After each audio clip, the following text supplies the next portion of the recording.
If you want to close an options position on the Interactive Brokers app, whether it's a covered call, cash secured put, or a long option, I'll show you exactly how to do it step by step. By the end of this video, you'll know how to submit the order and what happens after you send it. Let's get started. First, open the Interactive Brokers app and go to the account where you're holding the option position. Under your portfolio, you'll see all of your current positions, including stocks and options. Find the option position you want to close and tap on it. This will bring up the details page for that option. Here, you'll see information about the contract along with a price chart. At the bottom of the screen, tap on Close Position. Interactive Brokers will automatically open the appropriate order ticket, depending on the type of position you have. For example, in my case, I previously sold a covered call. Since I originally sold the option, I now need to buy it back to close the position.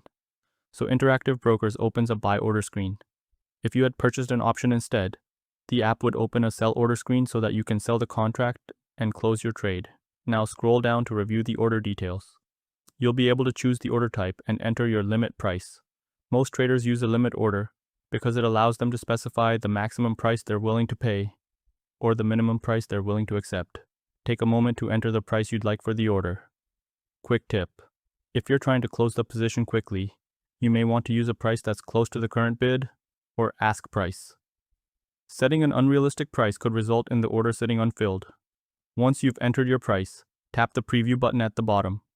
On the preview screen, Interactive Brokers will show you all of the important details, including the estimated cost of the trade, the number of contracts, the commission and fees, the total amount you'll pay or receive. Always review these details before submitting the order. If everything looks correct, slide the buy or sell button to send the order. Sometimes, if your limit price is above the current market price, Interactive Brokers may display a warning message. This is completely normal.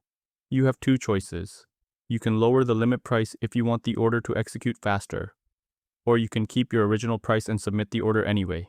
If the market reaches your limit price, the order will be filled automatically. Until then, the order will appear under the Orders tab as an active order. If the order isn't filled by the end of the trading day, and you're using a day order, it will expire automatically. You can always submit a new order later if needed. And that's all there is to closing an option position on the Interactive Brokers app. If you found this tutorial helpful, be sure to subscribe to Guides and Beyond for more simple, step-by-step tutorials on investing, trading, and technology.